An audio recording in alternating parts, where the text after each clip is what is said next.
Hello guys, YouTube के platform पे आप लोगों का बहुत बहुत स्वागत है। और जैसा कि आज हम आपके लिए वीडियो की रिकॉर्डिंग माध्यम से क्लास लेके आए हैं बीएससी फर्स्ट सेम के लिए फिजिक्स में, जिसमें वैसे बेसिकली तो बीएससी फर्स्ट सेम के लिए होता है, हमारा पेपर का नाम है कि वेक्टर अलजेब्रा और न्यूटोनियन मैकेनिक्स, जिसमें वेक्टर अलजेब्रा को पार्ट ए बोला गया है और न्यूटोनियन मैकेनिक्स को पार्ट बी बोला गया है। तो आज हम आप लोगों के लिए जो है पार्ट बी वाला पोर्शन यहाँ से रिकॉर्डिंग माध्यम से वीडियो प्रोवाइड करेंगे। तो ये जो पार्ट बी है, पार्ट बी पोर्शन में हमें पढ़ना है न्यूटोनियन मैकेनिक्स के बारे में। बेसिकली हम लोग मैकेनिक्स के बारे में पढ़ेंगे। तो मैकेनिक्स क्या है, एक ओल्डेस्ट हमारी थियरी देती है जिसमें हम किसी ऑब्जेक्ट वस्तु और कोई बॉडी के मोशंस के बारे में रीड करते हैं। ठीक है, पढ़ते हैं कि अगर हमारा कोई मोशंस है वो कोऑर्डिनेट सिस्टम में है तो वो किस तरीके से मूव करेगा। ठीक है, और जैसे हमारे कार्टेशियन कोऑर्डिनेट्स की बात होती है, जिसमें हमारे कार्टेशियन कोऑर्डिनेट आप लोग जानते होंगे कि एक्स वाई जेड, जो वेक्टर अलजेब्रा में हमें कार्टेशियन कोऑर्डिनेट्स के बारे में बताया गया है। तो उसमें हम देखेंगे कि जो हमारे मोशंस हैं पार्टिकल्स के, ऑब्जेक्ट जो हमारे मूव करते हैं, मोशंस करते हैं, वो किस तरीके से मूव करते हैं, या कोई बॉडी है वो किस तरीके से मूव करती है। तो जो हमारा मैकेनिक्स है वो दो पार्ट में डिवाइड किया गया है। मैकेनिक्स को हमने दो पार्ट में डिवाइड किया है। पहला है हमारा काइनेमेटिक्स। फर्स्ट पार्ट हमारा क्या है, काइनेमेटिक्स है, और सेकंड पार्ट हमारा है डायनेमिक्स। तो जो हमारा काइनेमेटिक्स होता है उसमें हम क्या करते हैं, मोशंस के बारे में पढ़ते हैं, और उसको आगे चलते हुए हम यहाँ पे देखेंगे कि जो हमारा पहला टॉपिक इसमें है, पहला टॉपिक हमारा है इनर्शियल फ्रेम ऑफ रेफरेंस।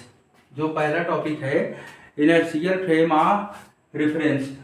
तो इसमें जैसे हमें दो topic, inertial frame of reference और non inertial frame of reference पढ़ना है। तो पहले हम पढ़ेंगे इनर्शियल फ्रेम ऑफ रेफरेंस के बारे में। तो ये कहता है कि a frame of reference which is rest or moving, मतलब ए फ्रेम ऑफ एक ऐसा निर्देश तंत्र which is rest or moving with constant velocity, या तो एक कोई हमारा अगर उस पर पार्टिकल है तो वो कैसे बिहेव करेगा, या तो रेस्ट की अवस्था में रहेगा या कैसे रहेगा, कांस्टेंट वेलोसिटी में रहेगा, नियत वेग के साथ। With respect to and fixed system is called inertial. With respect to and fixed system is called inertial frame of reference. किसी सिस्टम के सापेक्ष तो उसे हम क्या कहेंगे कि हम कहेंगे वो है इनर्शियल फ्रेम ऑफ रेफरेंस है। These unaccelerated frame of reference, ये कैसे होते हैं, ये अनएक्सेलरेटेड होते हैं। अनएक्सेलरेटेड कहने का अर्थ ये है कि यहाँ पे जैसे क्या बात की है, कोई भी ऑब्जेक्ट है वो क्या करेगा, या तो रेस्ट में रहेगा, या तो कैसे रहेगा, रेस्ट में रहेगा, या तो कांस्टेंट वेलोसिटी के साथ मूव करेगा। कैसे वेलोसिटी के साथ, कांस्टेंट वेलोसिटी के साथ। जब कोई वस्तु अगर कांस्टेंट वेलोसिटी के साथ मूव कर रहा है तो उसमें एक्सीलरेशन होने की संभावना खत्म हो जाती है। एक्सीलरेशन कहाँ होगा, जहाँ पे हमारी वेलोसिटी में क्या होगी, फ्लक्चुएशन होगी। तो यही चीज बोल रहा है कि these are unaccelerated frame of reference. इस तरीके के फ्रेम ऑफ रेफरेंस को हम क्या कहेंगे, इस तरीके के फ्रेम ऑफ रेफरेंस को हम कहेंगे अनएक्सेलरेटेड फ्रेम ऑफ रेफरेंस।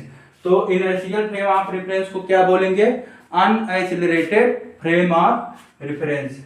आगे क्या है, in which Newton's first and second law, in which Newton's first and second law holds.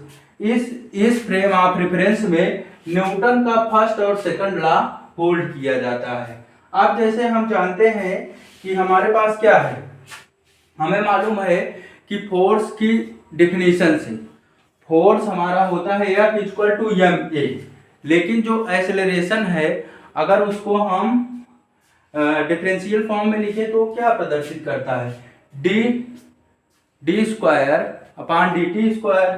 तो हम वहां पे देखेंगे कि अगर जो ये हमारा है इसका कंपोनेंट के फॉर्म में देखेंगे, जो हमारा कार्टेशियन कोऑर्डिनेट है एक्स वाई और जेड के फॉर्म में, तो यहाँ हमें एफ एक्स मिल जाएगा।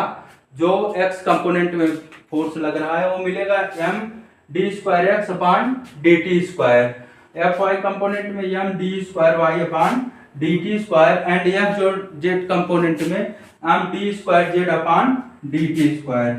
तो ये जो हमें क्या बताता है कि ये फ्रेम ऑफ रेफरेंस हमें बताता है कि जो हमारे पार्टिकल होते हैं या ऑब्जेक्ट होते हैं वो क्या करते हैं इस फ्रेम ऑफ रेफरेंस में कांस्टेंट वेलोसिटी के साथ क्या करते हैं, मूव करते हैं।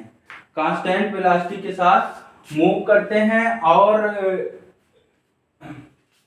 या तो रेस्ट में रहेंगे। तो इस तरीके के फ्रेम ऑफ रेफरेंस को क्या कहेंगे, इनर्शियल फ्रेम ऑफ रेफरेंस।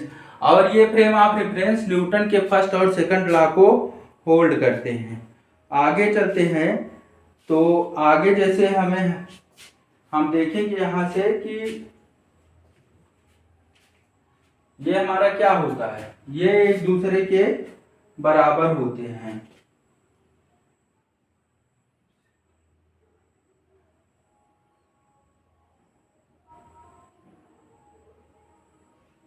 आगे हम जब चलेंगे तो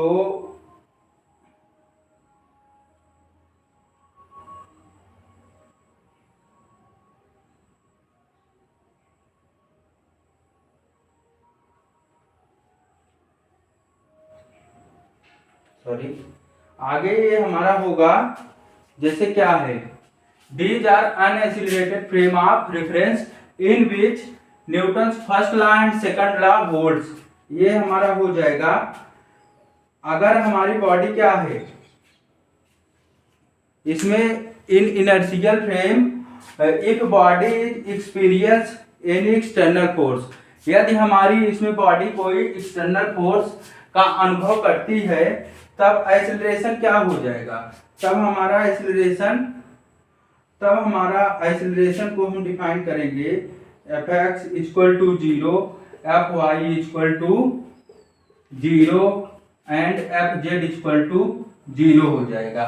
जब बॉडी हमारी क्या करेगी, कोई एक्सटर्नल फोर्स क्या है उसका अनुभव करेगी, तब हम देखेंगे F X equal to 0, F Y equal to 0 and F Z equal to 0 हो जाएगा। जो कि हमारा क्या बताता है, D square X upon D T square that equal to 0, D square Y upon D T square that equal to 0, D square Z upon D T square that equal to 0। इन सबको बराबर करके एक साथ भी हम क्या कर सकते हैं, 0 के रूप में लिख सकते हैं। ठीक है, तो आगे हम चलते हैं तो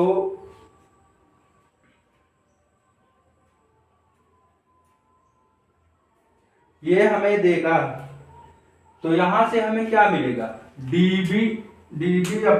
एक्स अपॉन डी टी क्या दे रहा है, D X upon D T, D X upon D T equal to B X हो जाएगा। ये हमारा देगा D X upon D T equal to B X, D Y upon D T equal to B Y, और यहाँ पे D Z upon D T equal to हो जाएगा बी जेड, जो कि क्या डिफाइन कर रहा है। और ये सब हमारे किसके बराबर होंगे, कांस्टेंट के, क्योंकि यहाँ वेलोसिटी क्या हो ये भी कांस्टेंट होगा और ये भी कांस्टेंट होगा, क्योंकि यहाँ पे वेलोसिटी हमारी क्या है, कांस्टेंट बता रहा है। तो this shows velocity along X Y Z direction remains to constant and Newton's first law holds in inertial frame of reference। इस तरीके की जब किसी बॉडी पे वेलोसिटी हमारी कांस्टेंट हो जाएगी तो हम देखेंगे कि वो न्यूटन्स का फर्स्ट लॉ होल्ड कर रहा है, तो इसे हम क्या कहेंगे, ये इनर्शियल फ्रेम ऑफ रेफरेंस क्या कर रहा है, फॉलो कर रहा है। तो आपको आशा करता हूँ कि क्लास पसंद आई होगी। जो भी कमियां हो या जो आपके सुझाव हों उसको कमेंट बॉक्स में दीजिए। धन्यवाद।